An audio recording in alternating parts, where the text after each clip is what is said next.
नमस्कार, आप सभी का मेरे चैनल पर स्वागत है। आप सभी की डिमांड पर सीटेट का एग्ज़ाम जो आपको पता है कि 20 अगस्त को होने वाला है। आप ही सभी की डिमांड पर मैंने सीटेट एग्ज़ाम के जो मैराथन क्लासेस स्टार्ट कर रही हूँ। सबसे पहले जितनी भी क्लासेस आएगी आपको सिर्फ वर्बली देखना है, उनको समझना है और अपने जितने भी दिन बचे हैं, मुश्किल से आपके पास 10 दिन बचे हैं या 20 दिन बचे हैं, उस 20 दिनों में आपको 10 दिन अपने 3 घंटे लगाकर हर एक सब्जेक्ट को पढ़ना है। चाहे पेपर 1 लीजिए, पेपर 2 लीजिए, जो आपको पता है और जिनको नहीं पता उनको सिर्फ बता रही हूँ। और इसमें क्या करना है, आपको सिर्फ वर्बली पढ़ना है, क्योंकि आप तो इतने टाइम से पढ़ ही रहे हो। आपके कंसेप्ट क्लियर हो जाएंगे और किस तरीके के क्वेश्चन पूछे जाएंगे इसके लिए मैं अलग से वीडियो बनाऊंगी। एक आपका पेपर कराऊंगी पूरा, जब आपका सिलेबस मैराथन में कराने के बाद आपके प्रीवियस ईयर के पेपर होंगे तो आपको आइडिया लग जाएगा किस तरीके से क्वेश्चन पूछे जाते हैं। विदाउट टाइम ना वेस्ट करते हुए, सबसे पहले अगर आप चैनल को फर्स्ट टाइम देख रहे हैं तो चैनल को लास्ट तक देखिए, ताकि आपको इसमें इंफॉर्मेटिव वीडियो मिलेगी। लाइक, शेयर और सब्सक्राइब करना आपके ऊपर है, अगर ये वीडियो आपको हेल्पफुल लगे। वीडियो को विदाउट टाइम ना वेस्ट करते हुए स्टार्ट करते हैं। सबसे पहला जो हिंदी पेडोलॉजी यानी हिंदी शिक्षा शास्त्र में है, भाषा और अर्जन। इसमें देखो मेन टॉपिक मैंने लिखे हैं, यही सारे टॉपिक मैं आपको करवाऊंगी और यही सारे टॉपिक आपके एग्ज़ाम के पॉइंट ऑफ व्यू से आते हैं। सबसे पहला जो हम पढ़ेंगे, भाषा, अर्जन और अधिगम क्या होता है। देखिए, अधिगम मतलब होता है किसी भी चीज़ को सीखना।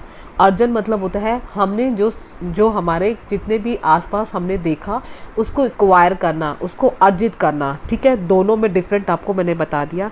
सबसे पहला होता है अधिगम। अधिगम मतलब होता है सीखना। अर्जन मतलब होता है, जैसे मान लीजिए कोई हमने दूसरों से की हुई बातें होती है, वो कुछ भी हो सकता है जो हमने आसपास की, हमारी हिंदी भाषा भी हो सकती है, हमारी इंग्लिश भाषा भी हो सकती है, अदर लैंग्वेज भी हो सकती है, दूसरी भाषाएं भी हो सकती है या अन्य भाषाएं भी प्रयोग में की जाती है। इसमें मेन पॉइंट से ज़्यादा ध्यान रखना है। सबसे पहला जो इसमें है अधिगम में सबसे है, अधिगम में कहा गया है सक्रिय प्रक्रिया, यानी इसमें जो बच्चा होता है, जब भी हम लर्निंग करते हैं या लर्निंग कराते हैं तो बच्चा एक्टिव होता है, बिल्कुल उसमें सतर्क रूप से आपकी बातों का जवाब देता है और आप उसकी बातों को सुनते हैं। ठीक है, यहाँ पे मेन पॉइंट था। और जल्दी से ही रिस्पॉन्स भी करते हैं। और यह प्रक्रिया जो होती है वो जीवन पर्यंत चलने वाली प्रक्रिया होती है। इसका मतलब यही है कि जितनी भी प्रक्रिया हमारी चल रही है, अब हम यहाँ से शुरू से अब तक आके हम कुछ ना कुछ सीखते ही रहते हैं अपने जीवन काल में। और दूसरी चीज़ आती है अर्जन। अर्जन जो होती है जो हमें सीखी हुई है भाषा, यानी कि हम जो कोई चीज़ देख रहे हैं या आपस में जहाँ इन्वायरमेंट में, उससे हम सीखे जा रहे हैं, यानी भाषा को हम सिर्फ ग्रहण कर रहे हैं, सीख रहे हैं। इसमें जागरूकता होती है या नहीं होती, हम आगे और पॉइंट्स में पढ़ते हैं। ठीक, अगला पॉइंट है अधिगम में।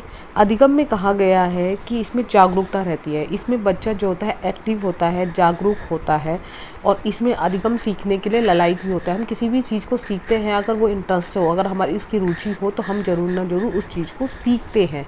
आगे देखिए, जो अधिगम होता है वो सामंजस्य पूर्ण होता है। अनुकरण मतलब होता है कि नकल करके सीखना। अगर एक छोटे बच्चे की जो भाषा की बात करते हैं, यहाँ पे हिंदी भाषा की बात करें, छोटे बच्चे के लिए बच्चा क्या करता है, हम दूसरों की नकल करके करते करते ही भाषा को सीखी जाती है। वो बच्चा अर्जन कर रहा है। और जो हम खुद से सीख रहे हैं कि बच्चे ने इन्वायरमेंट में देखा और खुद से सीखना शुरू करा, वो हमारा सामंजस्य है। अब इसमें मोस्ट इम्पॉर्टेंट अंतर होता है भाषा या प्रवेश। हमारी भाषा या हमारा इन्वायरमेंट हमारे पर निर्भर करता है कि हम किस तरीके से अपनी भाषा को, अपनी बात को रखते हैं। दूसरा पॉइंट यहाँ पे है, भाषा का मतलब पता होना चाहिए। भाषा क्या होती है, भाषा होती है किसी भी बात को कहना या बोलने से होता है। इसकी अपनी एक नियमबद्ध व्यवस्था है। पहला पॉइंट है ये, इसको नोट डाउन कर लीजिए। ठीक है, नियमबद्ध मतलब एक नियम के अनुसार हम इस चलते हैं। भाषा की उत्पत्ति संस्कृत के भाष शब्द से हुई है, जिसका अर्थ है बोलना और कहना। बोलना यानी अपनी बात को रखना और फिर कहना। भाषा संप्रेषण की दूसरा पॉइंट इन्होंने दे रखा है कि भाषा संप्रेषण का माध्यम है। भाषा संप्रेषण का माध्यम का मतलब है भाषा हम एक दूसरे से आदान प्रदान करके अपने भावों या विचारों को प्रकट करते हैं। अगला पॉइंट इन्होंने दे रखा है कि जो भाषा है वो हमारी वो क्या है। अगला पॉइंट जो बोला है वो है हमारी ज्ञान अर्जन का साधन। ज्ञान अर्जन यानी हमें ज्ञान के द्वारा अर्जित या सीखी गई भाषा का एक साधन है, एक तरीका है, एक जरिया है। ठीक है। अगला पॉइंट कह रहे हैं कि हमारी संस्कृति और हमारी सभ्यता के विकास में सहायक है, कि जिस तरीके से हमारी संस्कृति और सभ्यता में भाषा हमें यह सिखाती है कि किस तरीके से हमें बोलना चाहिए, किस तरीके से हमें सुनना चाहिए, किस तरीके से हमें लिखना चाहिए और किस तरीके से हमें भाषा को पढ़ना चाहिए। ये सारी चीज़ें हमें भाषा के माध्यम से सीखते हैं। ये मोस्ट इम्पॉर्टेंट पॉइंट लिखे हुए हैं, इसको ज़रूर याद रखना क्योंकि एग्ज़ाम के पॉइंट ऑफ व्यू से पूछे जाते हैं। अगला पॉइंट है भाषा मुख से निकलने वाली सार्थक शब्दों व वाक्यों का एक समूह है। यानी हम भाषा जितनी भी बोलते हैं उसमें कुछ ना कुछ अर्थ होता है, उसमें कुछ ना कुछ अर्थ होकर ही हम शब्द से वाक्यों को बनाना सीखते हैं। अगला कह रहे हैं कि भाषा के विचारों का आदान प्रदान करते हैं। यही है कि हम एक व्यक्ति दूसरे व्यक्ति की बात को सुनता है और दूसरा व्यक्ति फिर अपनी बात को रखता है। तो यहाँ पे आदान प्रदान करना, एक दूसरे की बातों को समझना। भाषा के दो रूप होते हैं, एक मौखिक होता है, एक लिखित होता है। मौखिक रूप में व्यक्ति बोलकर और सुनकर व्यक्त करता है, लिखित रूप में बच्चा यहाँ पे पढ़कर और लिखकर अपनी बात को समझा सकता है। ठीक है। मौखिक भाषा में बोलना मनुष्य जन्म से ही बोलने का प्रयास करता है, चाहे छोटे बच्चे से लेकर बड़े जब होते हैं तो हम छोटे बच्चे में ज़्यादा बातें सीखने पर जोर दिया जाता है क्योंकि वो जितने जल्दी सीखेगा उतनी जल्दी वो भाषा सीखने में उसको मदद मिलेगी। अगला है लिखित भाषा। लिखित भाषा में कहा गया है कि अगर हम लिखित भाषा की बात करें तो लिखित भाषा अपनी भाषा को लिखकर अपने विचारों व भावों को लिखकर प्रकट करने वाले को हम लिखित भाषा कहते हैं। लिखित भाषा में हमें लिखित पत्रिकाएं मिलती हैं, मैगजीन मिलती है, ये सारी चीज़ें हमारी लिखित भाषा में होती है। लिखित भाषा में कहा गया है कि यह वैसी व्यवस्था है जहाँ लिपि के रूप में प्रयोग किया जाता है। आपको भी पता है कि हिंदी की जो अपनी लिपि है वो देवनागरी लिपि है और इसमें सबसे पहले विकास जो हुआ था ब्राह्मी लिपि से हुआ था, फिर धीरे धीरे आके इसका देवनागरी हुआ, फिर देवनागरी से आगे धीरे धीरे अपनी हिंदी आ गई। अब इसमें मोस्ट इम्पॉर्टेंट पॉइंट जो है, जो मेन है, हमारी मौखिक भाषा को लिखित भाषा में ही बनाया गया है। 14 सितंबर 1949 को भारत की राजभाषा हिंदी बनी थी। ठीक है। हिंदी की लिपि जो थी देवनागरी है। और फिर उन्होंने कहा जो मोस्ट इम्पॉर्टेंट पॉइंट और है, उन्होंने कहा जो अब मैं बताने जा रही हूँ ये इम्पॉर्टेंट है, एग्जाम के पॉइंट ऑफ व्यू से पूछा जाता है। हिंदी बहुभाषी देश है, संविधान में 22 भारतीय भाषा हैं। अब ये कौन कौन सी है इसका नाम आप नोट कर लीजिएगा, अगर नहीं पता है तो एग्ज़ाम में ये पूछा गया था क्वेश्चन। संस्कृत, हिंदी, संथाली, डोगरी, उर्दू, कश्मीरी, पंजाबी, गुजराती, मराठी, कोंकणी, कन्नड़, मलयालम, बांग्ला, मैथिली, नेपाली और मणिपुरी और बोडो, ये सारी 22 भाषाएं हमारे हिंदी में शामिल की गई है। 8 अनुसूचित जाति हैं जो मोस्ट शास्त्रीय भाषाएं होती हैं, तमिल, तेलुगु, संस्कृत, मलयालम, कन्नड़, उड़ीसा, ये सारी भाषाएं हमारी राष्ट्रीय भाषाएं हैं। और ऊपर वाली भाषाएं जो इम्पॉर्टेंट है, जिन्हें बहुभाषी देश भी कहा जाता है, जिसमें 22 भाषाओं को शामिल किया गया है। तो ये दोनों ही पॉइंट इंपॉर्टेंट है, जो इंपॉर्टेंट होंगे मैं आपको बीच में ही बताती जाऊंगी। एक बार और समझ लेते हैं वर्बली कि अधिगम क्या होता है। नियम या व्याकरण के अनुसार हम सीखते हैं। अर्जन हम जो भी आसपास के वातावरण से द्वारा सीखी गई भाषा होती है। इसमें अर्थ होता है सीखना, इसमें प्राकृतिक रूप से सीखने की प्रक्रिया है। अधिगम जो होता है हमारी जागरूक प्रक्रिया होती है। अर्जन जब होता है जब बच्चा वातावरण से जो भी भाषा सीखा है, स्कूल में जाकर वो सबसे पहले कोई और भाषा सीखता है और अच्छी तरह सीखता है, अच्छी तरह नियम को सीखता है। तो ये यहाँ पे हुआ अर्जन। स्कूल में जाने पर ये भाषा क्या होता है, नियम और व्याकरण को सीखता है। अर्जन में क्या होता है, स्कूल से पहले का जो इन्वायरमेंट या परिवेश मिलता है वो अर्जन होता है। अनुकरण मतलब अनुकरण में नकल करके सीखना, ये शिक्षण यानी टीचिंग द्वारा सिखाया जाता है। ये जो अधिगम होता है वो औपचारिक होता है, फॉर्मल होता है कि बच्चा इसमें क्या हो रहा है कि स्कूल जा रहा है, प्रॉपर ड्रेस में पहन रहा है, उसके स्कूल में बैठने के लिए सीट है, डेस्क है, टीचर्स है, फ्रेंड्स है। और अनौपचारिक में क्या होता है, कुछ भी नहीं है, घर में दादा दादी, नाना नानी, मम्मी पापा, भाई बहन ये होते हैं, तो उनके इन्वायरमेंट के अकॉर्डिंग वो सीखता है। ये मोस्ट इंपॉर्टेंट पॉइंट है, इसमें से याद रखने जरूरी नहीं है, सिर्फ आपको समझना जरूरी है। जो अर्जन होता है वो हमारी मातृभाषा या घर से की गई प्रयोग में प्रयोग किया जाता है। दूसरा जो है हमारा अधिगम है, हम नए स्कूल में जाते हैं, भाषा को सीखते हैं। अर्जन हमारा सहज और स्वाभाविक होता है और इसमें परिवार ज़्यादा इन्वॉल्व होता है। प्रयासपूर्ण होता है हमारा अधिगम, कि हम उसमें प्रयास करते हैं और जटिल चीज़ों को भी सरल चीज़ों में सीखने की कोशिश करते हैं। इसमें मोस्ट इम्पॉर्टेंट नॉम चॉम्स्की ने दिया था और ये इम्पॉर्टेंट है एग्ज़ाम के पॉइंट ऑफ व्यू से। 101% इसके बारे में पूछा जाता है क्योंकि एग्ज़ाम में आता है। नॉम चॉम्स्की ने कहा था, अमेरिका के रहने वाले व्यक्ति थे, बच्चे में भाषा सीखने की जन्मजात क्षमता होती है। क्या होती है? बच्चा जन्म से ही अपनी भाषा को सीखने लग देता है। किस तरीके से सीखता है ये भी उन्होंने बताया था। उन्होंने कहा था कि बच्चे के मस्तिष्क में यानी माइंड में एक ऐसा डिवाइस होता है जिसके माध्यम से बच्चा अपनी भाषा को सीखता है। सीखने का मतलब है कि उनको ऐसी चीज़ डिवाइस एक यंत्र दे दिया, दिमाग में एक चीज़ दे दी और उस मोबाइल का एक नाम दे दिया, तो उन्होंने बोला LAD। ठीक है, ये LAD भाषा, ए से होता है हमारी भाषा, एल से नहीं सॉरी ए से हमारा अधिगम होता है, अधिग्रहण माने सीखना, एल से हमारा होता है भाषा यानी लैंग्वेज, और डी से होता है डिवाइस यानी यंत्र। उसके बाद इन्होंने कहा कि बच्चा जन्मजात क्षमता से सीखता है। तो ये जन्मजात ये है, ये आपका एक तरीके से टैग वर्ड्स है, इस चीज़ को ध्यान में रखना। देखिए टैग वर्ड्स भी मैं आपको बताती रहूँगी। अब उसी प्रकार जिस तरीके नोम चॉम्स्की ने भाषा के बारे में बताया, उसी तरह वाइगोस्टी ने और जीन पियाजे ने क्या कहा है, दोनों ही इंपॉर्टेंट है एग्जाम के पॉइंट ऑफ व्यू से। वाइगोस्टी ने कहा कि बालक जब भी अपनी परिवेश में प्रवेश करता है तो इंटरैक्शन करके यानी बातचीत करके सीखता है भाषा को। भाषा को इंटरैक्शन करके मतलब आपस में बातचीत करेगा तभी भाषा को वो सीखेगा। लेकिन वहीं पर जो पियाजे है, जीन पियाजे ने कहा था कि जो वो बच्चा भाषा सीखता है वो अहम केंद्रित होता है, इको सेंट्रलिज्म होता है, खुद को सेंटर में रखकर अपनी बात को बताता है या बात को अपनी समझता है।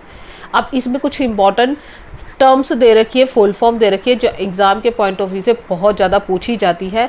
हर एक टर्म की मैं फुल फॉर्म भी बता दूंगी और थोड़ा थोड़ा बता दूंगी। ठीक है, एक होती है बाला। बाला इस बिल्डिंग एज लर्निंग एड्स होती है, स्कूल की संरचना को अधिगम सहायता के रूप में विकसित करना।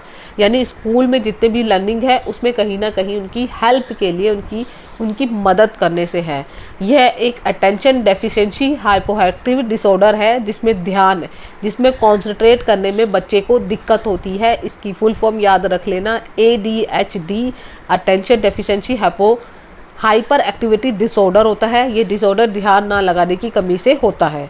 LAD लैंग्वेज एक्विजिशन डिवाइस होता है जो नोम चॉम्स्की ने दिया था, जिसमें उन्होंने बताया था कि बच्चे में जन्मजात शक्ति होती है। बच्चा जन्म से ही अपने ही चीज़ों को सीखता है यानी अपनी भाषा को सीखता है। फिर BICS बेसिक इंटरपर्सनल कम्युनिकेशन होता है, जहाँ पर बच्चे अपने खुद से कम्युनिकेट करते हैं अपनी भाषा के अपने कौशल को, चाहे सुनना हो, चाहे बोलना हो, लिखना हो, पढ़ना हो। स्कल्प होता है कॉग्निटिव एकेडमिक लैंग्वेज प्रोफिशिएंसी। इसमें है कि बच्चा अपनी क्रियात्मक एकेडमी के द्वारा अपनी भाषा को निपुण बना सकता है। RTI right to child to free and compulsory, इसमें कहा गया था कि हर एक बच्चे को फ्री शिक्षा दी जाए कंपल्सरी। दूसरा पॉइंट है IEP इंडिविजुअल एजुकेशन प्लान, कि बच्चे को व्यक्तिगत रूप से एजुकेशन दिए जाए, योजना बनाई जाए। NAP आपने पढ़ ही रखा है कि नेशनल एजुकेशन पॉलिसी ने क्या क्या दिया है, इसके बारे में आपको मैं डिटेल में अलग से बताऊंगी। दूसरा है परख है, बहुत इंपॉर्टेंट है, इसमें फुल फॉर्म भी पूछी जा सकती है, इसीलिए मैं आपको दे रही हूँ। Performance assessment review and analysis of knowledge to holistic development, बच्चे की जितनी भी परफॉर्मेंस है उसका आकलन है, उसका रिव्यू क्या किया गया, उसका विश्लेषण किस प्रकार किया है, उसके ज्ञान के आधार पर उसका होलिस्टिक डेवलपमेंट होना चाहिए, उसका सर्वांगीण विकास होना बहुत ज़रूरी है। आगे देखिए, एक है CLA कॉम्पैरेटिव लैंग्वेज अप्रोच। ये अप्रोच अलग अलग मैं डिटेल में पढ़ेंगे, इंग्लिश में भी है, और इसका है कि बच्चे को मिलजुल कर अपनी भाषा को सीखना चाहिए। एक है TBLA task based language teaching, full form याद रखना है। CLL community language and learning याद रखनी है। MIL minimal language of learning. एक होता है LSRW, सबसे पहले आप बच्चा लिसनिंग सीखता है, फिर रीडिंग सीखता है, फिर स्पीकिंग सीखता है, फिर राइटिंग सीखता है, उसके बाद बच्चा एक तरीके से अपनी भाषा को पकड़ करनी सीख जाता है। एक है CLT communication language teaching. CLT यहाँ पे भी दे रखा है, कम्युनिकेट भाषा को एक दूसरे से कम्युनिकेट करना। ठीक है, एक है SLT, ये इंपॉर्टेंट है दोनों ही टर्म्स, सारी full form. Situation language theory यानी स्पीच एंड लैंग्वेज थ्योरी के माध्यम से भाषा को सीखना है। एक है LAC लैंग्वेज अक्रॉस करिकुलम, ये सारी लैंग्वेज की जो फुल फॉर्म है इनको ध्यान में रखना, हिंदी और इंग्लिश में दोनों में पूछी जा सकती है। अब भाषा शिक्षण के मोस्ट इंपॉर्टेंट सिद्धांत है अभिप्रेरणा व रुचि। अभिप्रेरणा या रुचि क्या होती है? जब भी किसी भी भाषा को हम सिखाते हैं, आप खुद सोच के देखिए, जब तक उस बच्चे में अभिप्रेरित नहीं होगा, उसमें रुचि नहीं होगी भाषा में, जो भी हम पढ़ा रहे हैं एज ए टीचर, तो अगर बच्चे में हम रुचि नहीं पैदा करेंगे, हम अभी प्रेरणा पैदा नहीं करेंगे, तो बच्चा कैसे भाषा को सीखेगा। तो मोस्ट इम्पॉर्टेंट है कि आपको बच्चे में अपनी भाषा को बहुत अच्छी तरह सिखाने के लिए उनके सामने ऐसी चीज़ें रखो कि वो भाषा को जल्दी एक्वायर करे। क्रियाशीलता यानी एक्टिविटी बेस होनी चाहिए कि बच्चा जो भी हम सिखा रहे हैं उसके लिए एक्टिव होना चाहिए, बच्चे भी एक्टिव हो, कुछ ऐसी एक्टिविटीज़ प्रयोग करें ताकि बच्चे, अनुकरण द्वारा सीखता है बच्चा जो भी आप सिखा रहे हो या कुछ भी भाषा बोल रहे हो आपकी नकल करके बहुत जल्दी से वो सीखता है। व्यक्तिगत भिन्नता में क्या होता है, इंडिविजुअली बच्चों को, सारी क्लास में इंडिविजुअली बच्चों को अगर हम बताते हैं कि हाँ बच्चा ये क्वेश्चन पुटअप करते हैं, इंडिविजुअली क्वेश्चन पूछते हैं, तो कहीं ना कहीं भाषा सीखने में उसकी मदद करता है। दूसरा अगला 5वां पॉइंट बोला है ये बाल केंद्रित सिद्धांत हो जाए। बच्चों को चाइल्ड यानी child centre most important terms है, और ये हर जितने भी है CDP, मैथ, साइंस, और इसमें ये जो अगर पॉइंट्स आता है तो ये पॉजिटिव सेंस में होता है, ये टैग वर्ड्स होता है, तो इसको ध्यान रखना। बच्चे को सेंटर में रखकर हमें भाषा को सिखानी चाहिए, ना कि टीचर को। अभ्यास में जितनी प्रैक्टिस हो सके, जितना बच्चा जो है अपनी लाइफ में उस चीज़ को अप्लाई कर सके, उतनी जल्दी वो भाषा सीखेगा। भाषा सीखने के लिए उसको खुद को चयन करने की भी आवश्यकता पड़ती है। अब आता है विधियाँ। विधियों में सबसे मोस्ट इम्पॉर्टेंट है, पहला है, सारी विधियाँ इंपॉर्टेंट है लेकिन इनके बारे में पता होना चाहिए, इनसे भी क्वेश्चन पूछे जाते हैं। निगमन विधि। निगमन विधि में नी से पता चल रहा है नियम, पहले यहाँ पे नियम सिखाए जाते हैं, फिर उदाहरण बताया जाता है। यानी पहले चीज़ें आपको वर्बली बता देंगी, जैसे मान लीजिए हिंदी सिखा रही हूँ तो हिंदी में मैं आपको व्याकरण के परिभाषा बता दूंगी, ये बता दूंगी कि ये होती है, स्टेप बाय स्टेप चलूँगी और समझ लेंगे। ये ज़्यादातर बड़ी क्लासेस में प्रयोग किया जाती है, आजकल तो वैसे बहुत कम होता है। सबसे पहले बच्चों को एग्जाम्पल ही सिखाए जाते हैं, और सबसे मोस्ट इंपॉर्टेंट जो होती है वो आगमन विधि होती है, जिसका प्रयोग सबसे ज़्यादा स्कूलों में किया जाता है। अमृत से मूर्त भी बोल सकते हैं, ठीक है। फिर आ गया दूसरा आगमन विधि। आगमन विधि में जो मैं अभी थोड़ी देर पहले ही समझा रही थी, उदाहरण से नियम के में बच्चों के एग्जाम्पल देंगे, जितने एग्जाम्पल देंगे बच्चा उतने ज़्यादा इन्वॉल्व होगा। जितने एग्जाम्पल देंगे उस चैप्टर में सीधा ही बच्चे को बुक्स की भाषा नहीं सिखानी, अपनी नॉलेज के अकॉर्डिंग उसको बच्चे को गेन कराना है। और मूर्त से अमूर्त की ओर, ज्ञान से अज्ञात की ओर, विश्लेषण से सलेशन की ओर, ये सारे पॉइंट आगमन विधि के हैं। उसके बाद आता है खेल विधि। हेलेनी ने दी थी, खेल विधि में कहा गया था कि बच्चों को खेल में, छोटे बच्चों को खेल में अगर हम भाषा सिखाते हैं तो बच्चे उसमें इन्वॉल्व होते हैं। जैसे मान लीजिए कोई कविता सिखा रहे हैं, अगर आप कविता बोल रहे हो तो विद एक्शन करो, तो उसमें क्या होता है कि बच्चे उसमें इन्वॉल्व होंगे, अपनी बात को भी रखेंगे और पढ़ेंगे भी और इंटरेस्ट भी लेंगे, जो भी मैं आपको सिद्धांत में बता रही थी। चौथा पॉइंट है प्रत्यक्ष विधि। प्रत्यक्ष विधि में क्या होता है कि इसको हम ग्रामर ट्रांसलेशन मेथड भी कहते हैं, जो इंग्लिश में पढ़ेंगे। इसमें जो भी भाषा ये शिक्षा देनी है हमें उसी भाषा में सिखानी है। मैं हिंदी भाषा सिखा रही हूँ तो हिंदी भाषा में देनी है, अगर मैं इंग्लिश भाषा सिखा रही हूँ तो इंग्लिश भाषा में ही देनी है, इसमें ट्रांसलेट नहीं करना है। प्रत्यक्ष मतलब स्ट्रेट फॉरवर्ड की जो भाषा सिखा रही हूँ वो ही भाषा आती है। फ्रेंच सिखा रही हूँ तो फ्रेंच ही आनी चाहिए। संवाद विधि जो प्लूटो ने दी थी, इसमें कहा गया था कि बच्चे को संवाद कौशल से विकसित कराता है, यानी एक दूसरे की बातचीत से संवाद करके सिखाता है। किंडरगार्टन विधि फॉर्बेल ने दी थी, उसने कहा था कि बच्चे को रोचक तरीके से, क्रिएटिविटी तरीके से बच्चों को चीज़ों को सिखाना है। अगर हम क्लास में जा रहे हैं, बच्चों को क्रिएटिविटी तरीके से चार्ट दिखा दिया या फिर कोई PPT बना दी, तो उस बच्चे में अट्रैक्टिव होगा और वो चीज़ों को जल्दी सीखेगा। उसके बाद है प्रश्न विधि। प्रश्न विधि भी बच्चों में क्या होती है, क्यूरियोसिटी पैदा करती है, जिज्ञासा पैदा करती है। अगर हम क्लास में कोई भी चीज़ सिखा रहे हैं, चाहे व्याकरण सिखा रहे हैं, चाहे अदर सब्जेक्ट सिखा रहे हैं, तो मोस्ट इंपॉर्टेंट क्या होता है, क्या होता है कि बच्चों में क्यूरियोसिटी होनी चाहिए, बच्चों में रुचि होनी चाहिए, अभिप्रेरित होना चाहिए, और हर एक प्रश्न ऐसे देने चाहिए कि बच्चे उसको सुनकर उस पाठ में से अपने प्रश्न का जवाब दे सके। अगला है वैज्ञानिक विधि। गुडविल ने दी थी लर्निंग बाय डूइंग, जो मोस्ट इंपॉर्टेंट टर्म्स है और टैग वर्ड्स के लिए भी इंपॉर्टेंट है, करके बाय सीखना। यानी जो भी ये लर्निंग है, लर्निंग बाय डूइंग, यानी इसमें भाषा को जब से वो खुद से नहीं सीखेगा तो उसको भाषा नहीं आएगी, उसको खुद से करने के लिए प्रेरित करना है। फिर है भाषा सत्सर्ग विधि, ये भी इंपॉर्टेंट है। एक व्याकरण शिक्षण विधि है जिसमें रचनाओं के माध्यम से व्याकरण का ज्ञान दिया जाता है। इसमें सिर्फ व्याकरण की नॉलेज दी जाती है, भाषा को किस तरीके से शुद्ध बोलना है, शुद्ध पढ़ना है, शुद्ध लिखना है और शुद्ध, ये ज़्यादातर प्राथमिक छोटी क्लासेस में प्रयोग किया जाता है। अगला है माइक्रो टीचिंग रॉबर्ट ब्रूश ने दी थी। उन्होंने कहा था कि सूक्ष्म शिक्षण विधि में क्या होता है, इस विधि में एक ही कौशल तरीके से सिखाना है। मान लीजिए एक स्किल है, कैसा है कि कोई टॉपिक्स ले लिया, उसी स्किल को हम एक ही तरीके से सिखाएंगे, अलग अलग डिफरेंट तरीके से बच्चों को नहीं बताएंगे जिसमें बच्चों को कन्फ्यूज़न हो। अब अगला मोस्ट इम्पॉर्टेंट है स्टीफन क्रैश के सिद्धांत था, जो अभी भी एग्जाम में, पिछले एग्जाम में पूछे गए थे, जितने भी हुए प्रीवियस के, उन्हीं से टॉपिक रिलेटेड है। भाषा का अर्जन बिना किसी ज़्यादा से प्रयास से हो सकता है। वो कह रहे हैं कि भाषा जब सिखाई जाती है तो हमें किसी चीज़ की प्रयास नहीं करना पड़ता, बच्चा खुद ही उस भाषा को सीख लेता है। बच्चे को जितना आता है उससे आगे पढ़ाइए। बच्चे को कहते हैं, स्टीफन क्रैश ने कहा था कि बच्चे ने जितनी भाषा आती है उतना ही, लेकिन आपकी क्या रिस्पॉन्सिबिलिटी है, आपको बच्चे को जितनी नॉलेज आई है उससे थोड़ा सा अप लेवल सिखाना है। और कह रहा है कि बच्चा दूसरी भाषा को अर्जित करेगा। इससे क्या होगा, बच्चा अपनी भाषा भी सीख रहा है, साथ ही साथ दूसरी लैंग्वेज से भी उसको कंपेयर कर, दूसरी लैंग्वेज भी के बारे में अपनी भाषा में जोड़ना है। तो इसीलिए उन्होंने कहा था। और उन्होंने क्या कहा था, उन्होंने दिए थे अधिगम और सीखने की परिकल्पना। अधिगम और सीखने की परिकल्पना में उन्होंने कहा था माहौल और कम्युनिकेशन पर बल दिया था कि माहौल ऐसा देना चाहिए या कम्युनिकेशन पर बल देना चाहिए। फिर दूसरा है मॉनिटर परिकल्पना होनी चाहिए। इसमें कहा गया था, ये मोस्ट इम्पॉर्टेंट है, भाषा को ठीक ढंग से सीखना। जैसे कि अगर अर्जन कर रहा है, मान लीजिए बच्चा, अगर बच्चे ने सीखा है अपने घर में देश देश, तो बच्चे को देश देश नहीं सिखाना, बच्चे को व्याकरण के लिए सही शब्द सिखाना है। ये देश शब्द होता है, यानी कि आपकी रिस्पॉन्सिबिलिटी है कि बच्चा ठीक ढंग से भाषा को सीखे। प्राकृतिक आदर्श परिकल्पना, इसके लिए डिटेल में भी आपको मैं समझाऊंगी। प्राकृतिक रूप से सीखा, यानी कि उन्होंने आसपास के एनवायरनमेंट से सीखा। न्यू टर्म्स आई है जो है ट्रांसलैंग्वेजिटिव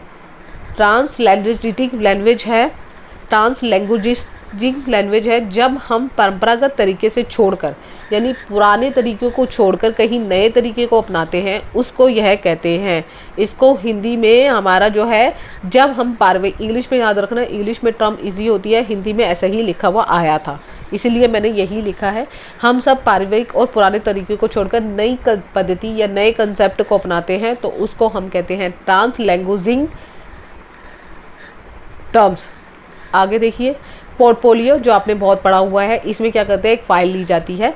फ़ाइल लेने के बाद बच्चे से एक निश्चित अवधि दी जाती है, उससे काम करवाए जाते हैं, जो भी हो सकता है, चाहे उसकी प्रोग्रेस रिपोर्ट हो या उसकी एनालिसिस रिपोर्ट हो या उसकी मूल्यांकन हो, किस तरीके से उसकी उपलब्धि हो, कमियां हो, प्रगति हो, वो सारी चीज़ें लिखी जाती है। फिर बच्चों में एक एक करके उसमें जांची जाती है, जो जो उसमें कमी है, अगर राइट, अगर जो कमी नहीं है तो रॉन्ग लगाया जाता है। महत्वपूर्ण बच्चे की इसमें पता चलता है कि प्रोग्रेस रिपोर्ट कहाँ से कहाँ तक है। महत्वपूर्ण जानकारी मिलती है बच्चे की व्यक्तिगत, पारिवारिक, शैक्षिक, इसमें को करिकुलर एक्टिविटी भी होती है, सोशलाइजेशन भी होता है बच्चे का, सामाजिकरण भी होता है, कल्चर लैंग्वेज भी होता है। इसमें बच्चों को पोर्टफोलियो से इसलिए बनाया जाता है ताकि बच्चों का आसानी से मूल्यांकन किया जा सके, एनालाइज किया जा सके। स्किमिंग याद रखना, जब पाठक सामग्री को खोजने के लिए तेजी से पढ़ता है। मान लीजिए मैंने आपको एक न्यूज़पेपर दिया, आप फटाफट से उसे वर्बली प्रूफ की तरह पढ़ रहे हो, उसमें हमने ये नहीं लिखा जैसे हम न्यूज़पेपर पढ़ते हैं, तो जरा सा सडनली ऊपर से पढ़ लिया, उसको बोलते हैं स्किमिंग। ये मोस्ट इंपॉर्टेंट टर्म है और ये एग्जाम में पूछी जाती है, हिंदी और इंग्लिश दोनों में।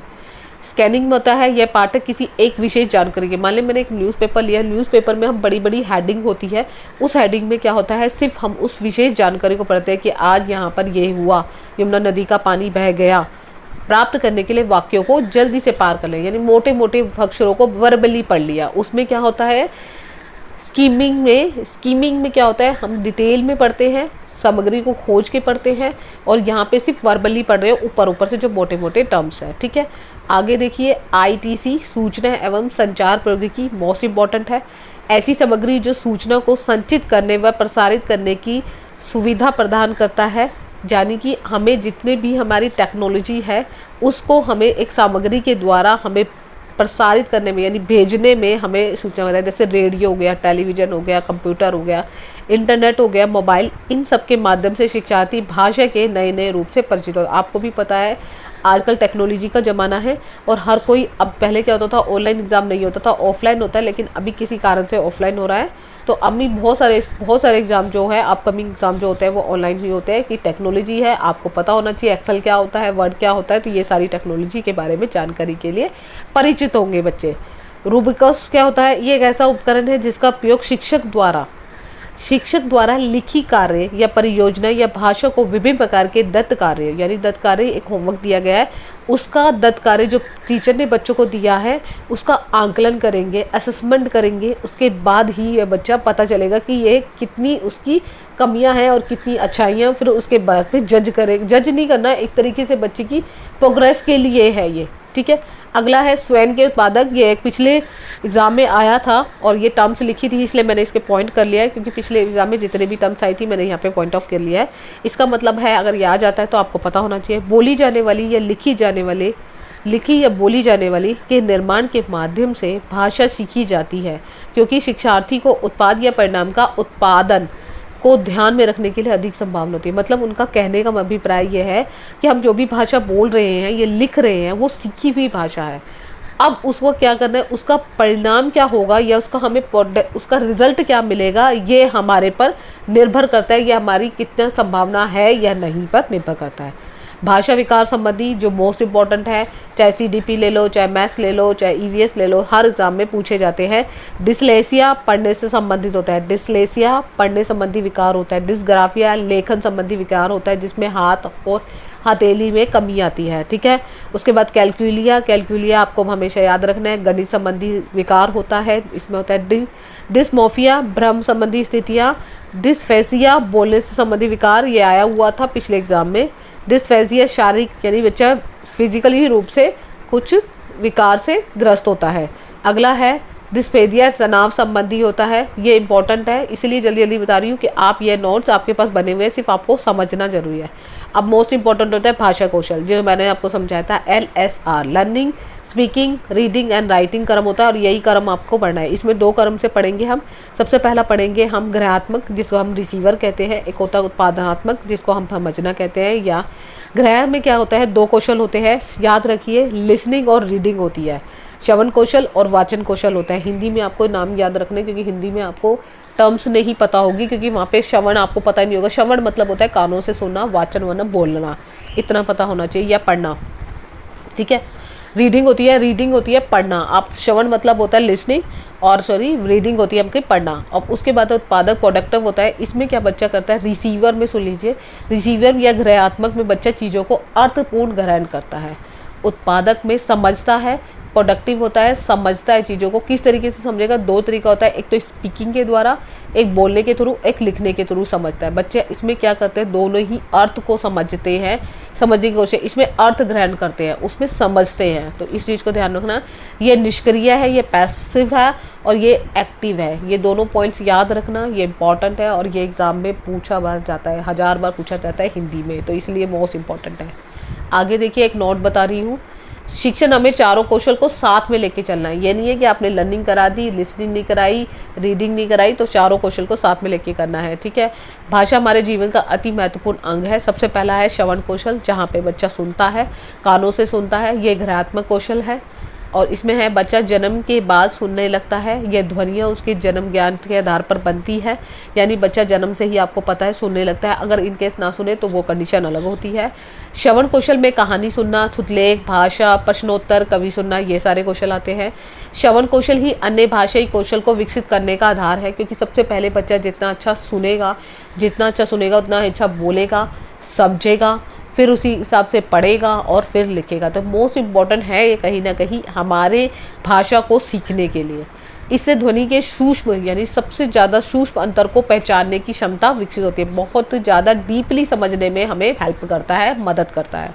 उद्देश्य क्या दिया है, छात्रों में भाषा साहित्य के प्रति रुचि पैदा करता है। साहित्य जब हम पढ़ते हैं हिंदी में, भाषा साहित्य, उसको किस तरीके से आपको पता है, भाषा साहित्य इतनी आसान नहीं है पढ़ना, उसको समझने में कहीं ना कहीं हमारी रुचि पैदा करता है। सूत्र सामग्री को भली भांति समझकर, जो भी हमने सामग्री दी गई है उनको समझता है, उनको सुनकर ग्रहण करता है। विद्यार्थियों में मौलिकता, मानसिकता, बौद्धिकता वृद्धि करता है, ग्रहणशीलता की मनस्थिति को बनाए रखता है। अगला है शिक्षण विधि क्या क्या है, स्वर से वचन, यानी बच्चा खुद से यहाँ पे पढ़ता है। शिक्षण विधि में यहाँ पे क्या कहा गया है, सरस्वय वाचन। इसमें विद्यार्थी कक्षा में अन्य छात्रों द्वारा किए जाने वाले अनुकरण वाचन को ध्यानपूर्वक सुनकर उसका खुद उच्चारण, कहाँ पे यति लगानी है, कहाँ पे गति रखनी है, कहाँ अरोह अवरोह, कहाँ रुकना है। जब उच्चारण करते हैं खुद से सरस्वय जोर जोर से पढ़ते हैं तो हम उन्हें एक विराम भी देना होता है, एक तरीके से कहाँ रुकना है वहाँ रुकना पड़ता है, और कोई प्रश्न हो तो प्रश्न के लिए भी इस तरीके से पढ़ना है, ये चीज़ें हमें सिखाता है। प्रश्नोत्तर विधि में बच्चे प्रश्न पूछते हैं, अध्यापक बच्चों से प्रश्न पूछते हैं, उसको प्रश्नोत्तर विधि कहते हैं। कहानी विधि में अध्यापक बच्चों को कहानी सुनाता है और कहानी सुन के बच्चे जो रुचि या अभिनेत्री तो उसका नैतिक मूल्य भी बताता है। भाषण विधि में क्या करता है, सबसे विकसित साधन है, इसमें प्रशिक्षण शिक्षण देने में प्रयुक्त होता है, यानी कि भाषा विधि सबसे इम्पॉर्टेंट है। यहाँ पे बच्चा जब भाषण करता है तो उसमें टीचिंग कौशल उसका डेवलपमेंट होता है। श्रवण शिक्षण सामग्री में ग्रामोफोन और टेप रिकॉर्डर बहुत इंपॉर्टेंट है। इसमें छात्रों के प्रश्न पूछकर श्रवण कौशल को विकसित करना इंपॉर्टेंट होता है। आपको ग्रामोफोन है कि कानों में लगा के और उसको सुनना है और किस तरीके से उसका श्रवण कौशल विकसित होगा। दूसरा है रेडियो आपको पता ही है, कानों में जितना जल्दी सुनोगे उतनी अच्छी भाषा होगी। चलचित्र पहले ही उपयोग किया जाता है। वीडियो आपको पता ही है। कंप्यूटराइज प्रगति में आपको पता है कि बच्चा देख भी सकता है, सुन भी सकता है, समझ भी सकता है। ये अब हमारे जीवन में क्रांति ला दी है, एक नई तरीके से एक हमारे जीवन में उद्घाटन किया है। अगला है मौखिक अभिव्यक्ति। मनुष्य अपनी बात को, इसको हम कहते हैं स्पीकिंग, मनुष्य अपनी बात को अनुभूति या मनोवेगों से अभिव्यक्त करता है। बच्चा अपना दिमाग में इन चीज़ों को सोचता है और अपनी बात को दूसरों के सामने रखता है। इसका महत्व क्या है, इसकी इंपॉर्टेंस क्या है। इस अभिव्यक्ति में बच्चा अनुकरण के द्वारा और अभ्यास के अवसर मिलना होता है। इसमें बच्चे दूसरों की नकल करके बहुत जल्दी सीख जाते हैं और हमें प्रैक्टिस करने के लिए मौका भी मिलता है। यह बहुत ही सरल और सहज है। इसमें विचारों का आदान प्रदान करके नई नई जानकारियाँ मिलती हैं।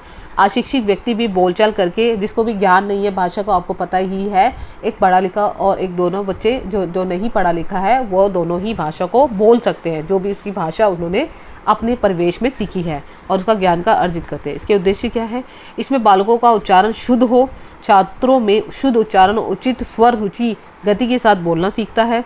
आगे के रहे इंपॉर्टेंट है, इसमें छात्रों में स्वाभाविक ढंग से परस्पर वार्तालाप करना सीखता है, बातचीत करना सीखता है, करने की आदत को विकसित कर लेता है।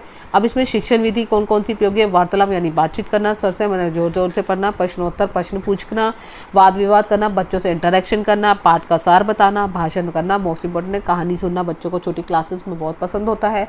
चित्र वर्णन भी बहुत इंपॉर्टेंट है, चित्र बना के बच्चों को समझा सकते हैं। कविता सुनना या सुनाना, उसका ढंग होना चाहिए, उसको एक्शन करना चाहिए, तो ये सारी चीज़ें भाषा में होती है।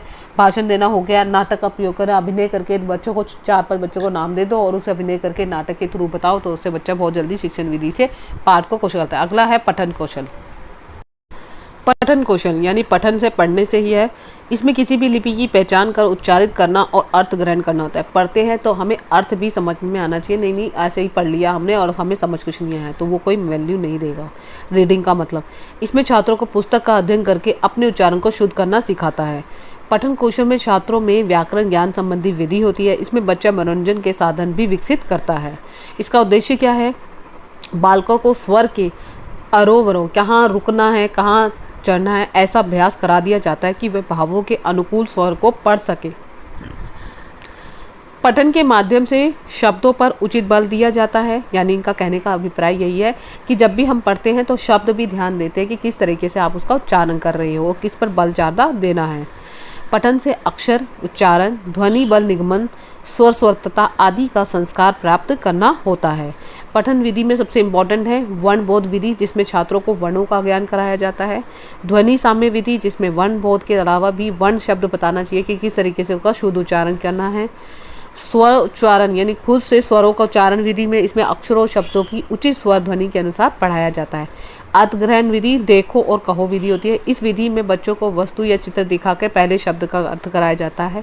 इसमें बालक क्या होता है, इसमें अध्यापक का अनुकरण या नकल करते हुए बच्चे शब्द का उच्चारण करते हैं। बहुत सारे शब्द आपने पढ़ा होगा कि एग्जाम में हमने पढ़ा, पेपर पढ़ा, जो जो आप पढ़ोगे उसी हिसाब से बच्चे बोलेंगे। अगर गलत पढ़ोगे तो गलत सीखेंगे, इसलिए आपका सही उच्चारण करना बच्चों के लिए अच्छा है।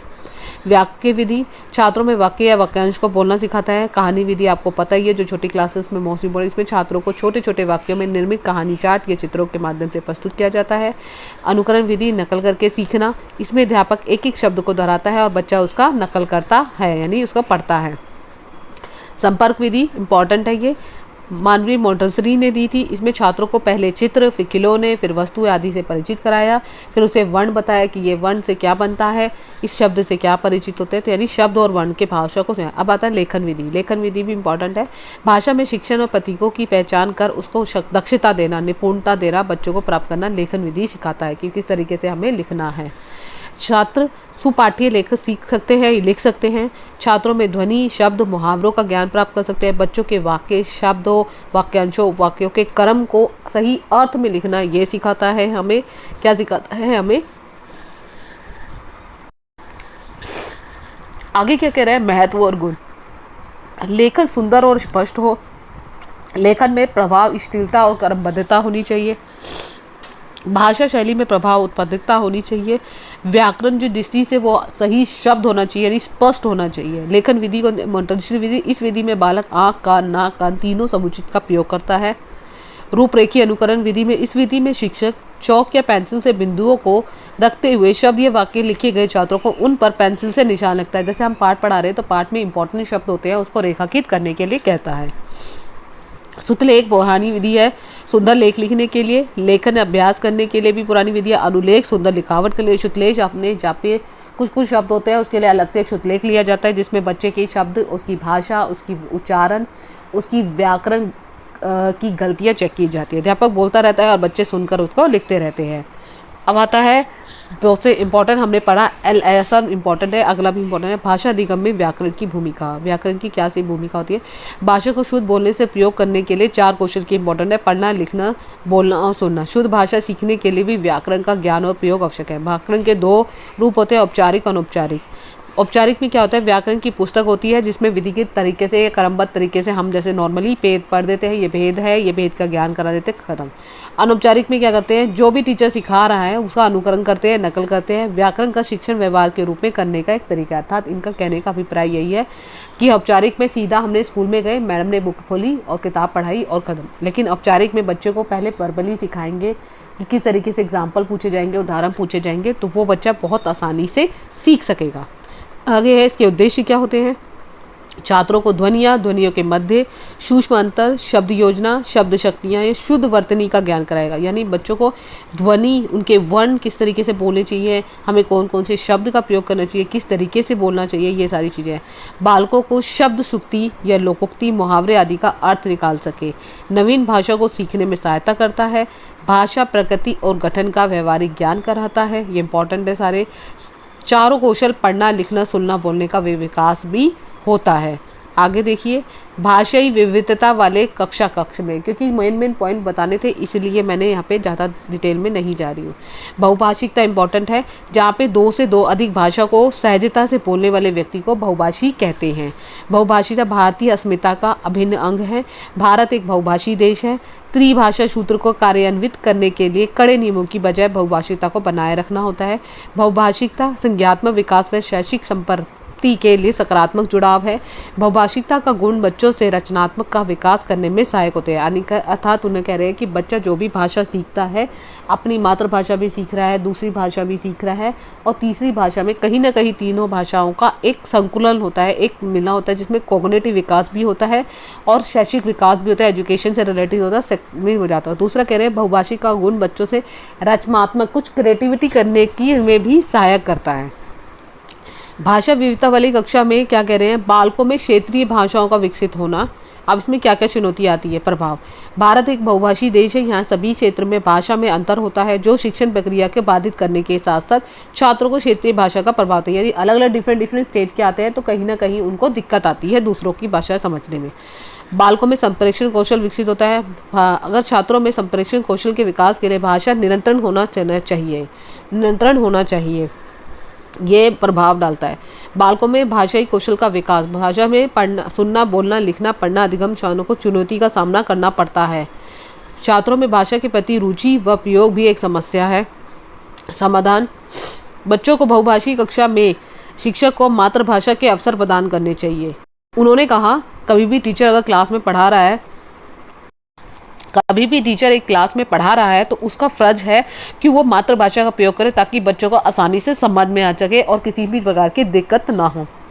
प्राथमिक स्तर में यानी छोटी क्लासेस में बच्चों को मातृभाषा में विद्यालय शिक्षा देकर शिक्षण अधिगम प्रक्रिया को सरल और सहज बनाया जा सकता है। बहुभाषी कक्षा में शिक्षण प्रक्रिया को सरल बनाने के लिए शिक्षक को समृद्ध और भाषी परिवेश का निर्माण करना चाहिए। अर्थात वो कह रहे हैं जब भी टीचिंग करे तो बिल्कुल सरल तरीके से करे ताकि बच्चों को समझ में आ सके। बच्चों में त्रिभाषा सूत्र को लागू करने का मूल भाव ताकि बहुभाषी देश में संवाद के माहौल को बढ़ावा दे। अर्थात यानी जो त्रिभाषीय सूत्र दिया गया है उसमें कहा गया है कि भाषा एक लैंग्वेज से साथ दूसरी लैंग्वेज और तीसरी लैंग्वेज भी आसानी से सीखे, ऐसा माहौल आपको बढ़ावा देने के लिए हेल्प करता है। अब है भाषा शिक्षण के सिद्धांत, जो इम्पोर्टेंट है। भाषा शिक्षण के जो मैंने आगे सिद्धांत समझाए थे वही सिद्धांत है। मैं इसको अगर डिटेल में बताना चाहूँ, क्योंकि मैंने पॉइंट्स में बताए थे जो आपको वर्बली।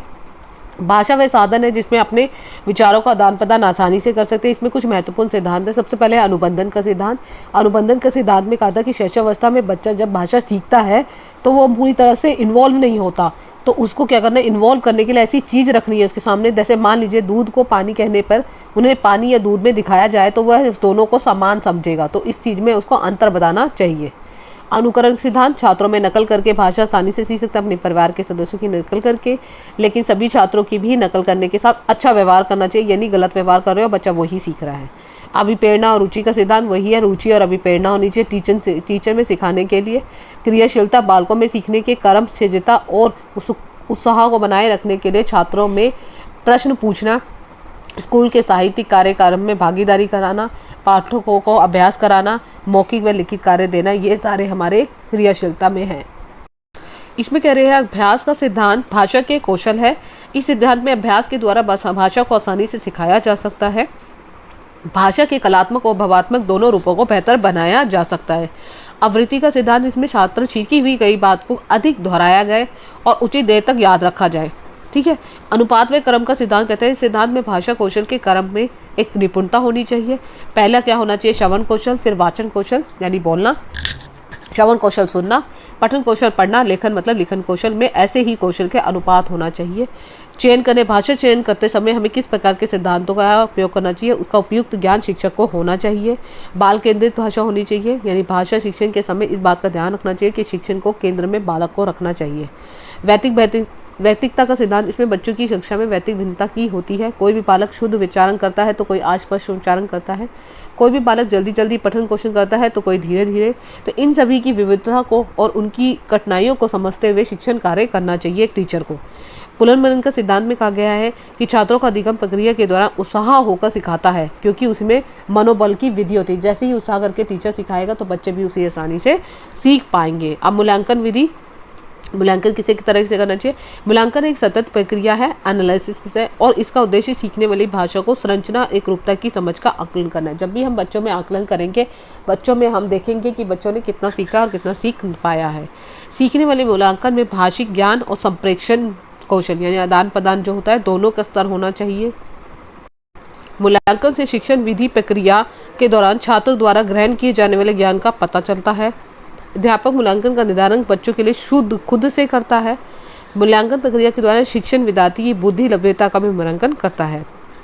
अगला है मूल्यांकन प्रक्रिया में दौरान शिक्षक विद्यार्थी की भाषा कौशल में दक्ष होना चाहिए, निपुण होना चाहिए या न होने का आकलन करना चाहिए। किस तरीके से बच्चे में कौशल विकसित हुए हैं, लिसनिंग, रीडिंग, स्पीकिंग और राइटिंग। अध्ययन और अध्यापन को प्रभावशाली बनाना चाहिए। विद्यार्थियों को रचनात्मक और क्रिएटिविटी बनाना चाहिए। विद्यार्थी को सतत मूल्यांकन करके भाषा शिक्षण में आने वाली कठिनाई को आसानी से दूर किया जा सकता है। इसमें विधियाँ हैं। विधियों में लिखित विधि, मौखिक विधि और प्रायोगिक विधि। निबंधात्मक में लिखित लघु उत्तरीय प्रश्न उत्तर देना चाहिए, वस्तुनिष्ठ देना चाहिए। मौखिक में रचना, मौखिक के अनुसार लिखित और लिखित के अनुसार लिखित के आधार पर। प्रैक्टिकली में देते हैं तो गणित और विज्ञान से संबंधित विषयों में क्रियात्मक पक्ष का मूल्यांकन करना चाहिए। निरीक्षण विधि में आपको पता ही है, इसमें कहा जाता है विद्यार्थी की गतिविधि और उनके व्यवहार के आधार पर निरीक्षण करना चाहिए। संचय अभिलेख में बच्चा क्या करता है, अध्यापक विद्यार्थी को एक गतिविधि देता है और उसमें उसको जांचना होता है, ये उसका होता है। घटना वित्त में ये इंपॉर्टेंट है।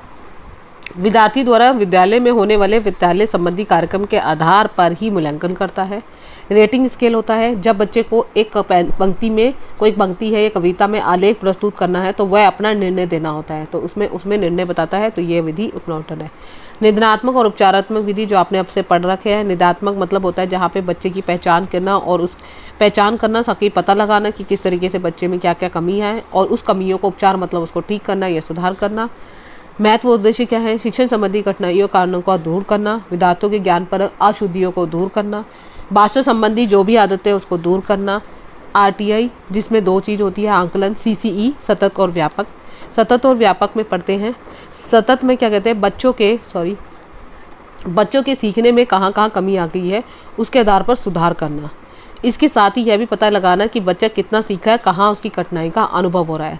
समग्र में क्या करते हैं, बच्चे में सर्वांगी प्रगति की जानकारी प्राप्त है, उसमें कहाँ कहाँ कमी आ रही है, जो आपका सतर्क है उसमें उसकी चीज़ों को ठीक करना, और यहाँ पे बच्चे का ऑल राउंडर डेवलपमेंट करना कि बच्चे कितनी जानकारी प्राप्त की है उसके।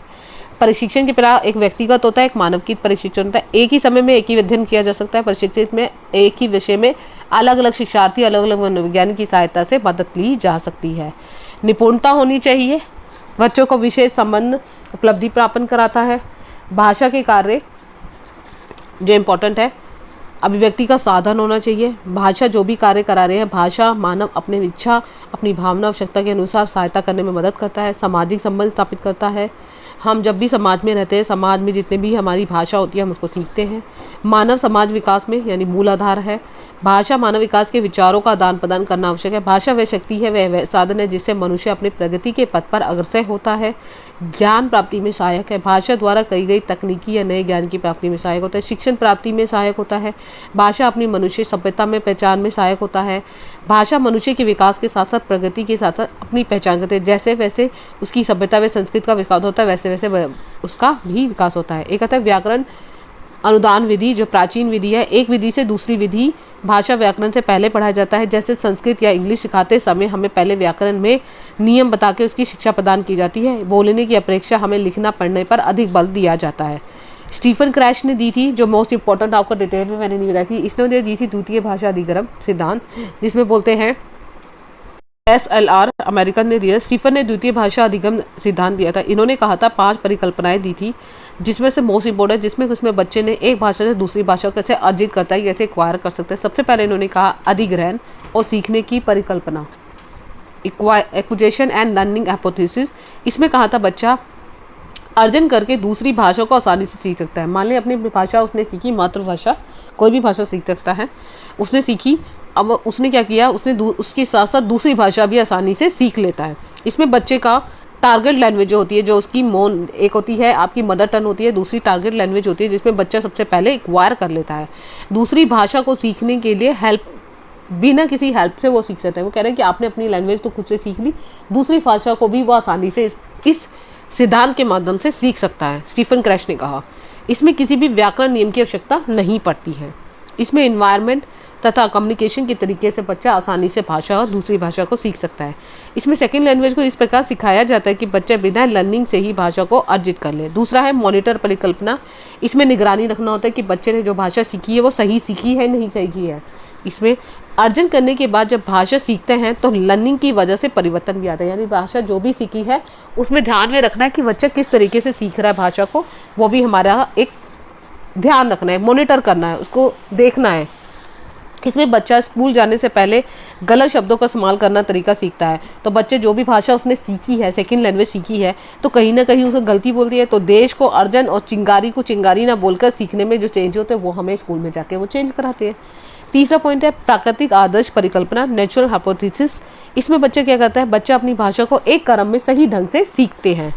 इसमें बच्चा अपने किसी भी प्रकार के नियमों को नहीं थोपेंगे, हम बच्चों को नियम नहीं बताएंगे कि ऐसा होता है, बच्चा अपने आप ही इस भाषा को सीखेगा एक सही क्रम से, बल्कि उन्हें नेचुरल तरीके से हम सिखाएंगे।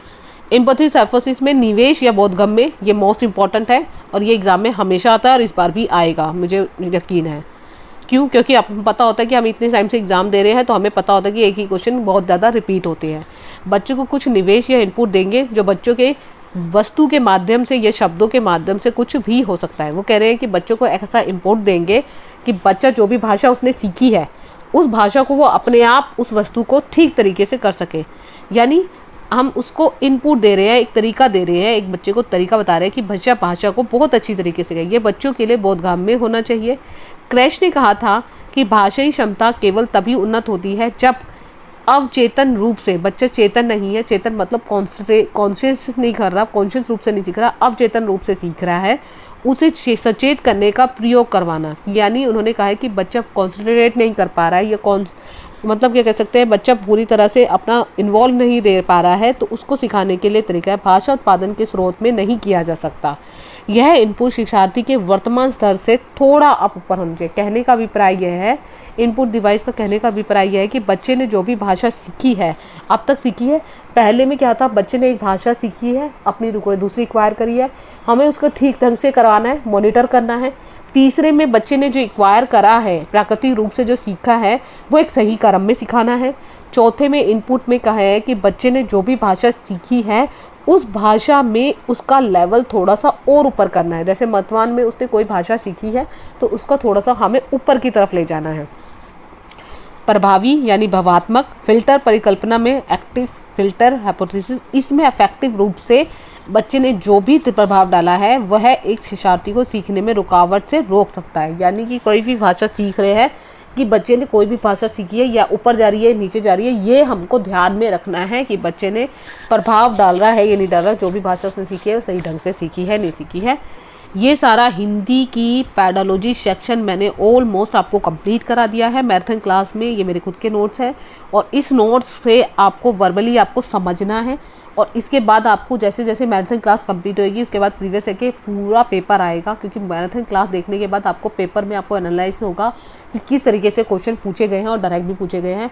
ज़्यादा से ज़्यादा मैं 5 मॉक टेस्ट जो होंगे प्रीवियस के पेपर दूंगी, सारे पेपर 1 और पेपर 2 में जिस तरीके से क्वेश्चन पूछे गए हैं। पहले हम पढ़ते हैं मैराथन क्लास, बहुत छोटी है, अगर ये आपके लिए कहीं ना कहीं हेल्पफुल होगी और ये इसको देखना क्योंकि ये आपके लिए मदद करेगी। ऐसे ही और मैं मैराथन क्लास लाऊंगी और उसमें सारी डिटेल में ऐसे ही समझाऊंगी। Thank you so much. यह वीडियो को अगर आप अप्रिशिएट करेंगे, लाइक करेंगे, शेयर कीजिए ज़्यादा से ज़्यादा, तो मैं आपको लिए सारी लाऊंगी, साइंस की भी, SSTV की भी, EVS की भी। मेन टॉपिक जो होंगे अब तक के वो ऐसे ही मिलेंगे आपको और बहुत जल्दी ही आपको समझाने की कोशिश करूंगी। तो प्लीज़ मेरे चैनल को लाइक शेयर और सब्सक्राइब कीजिए।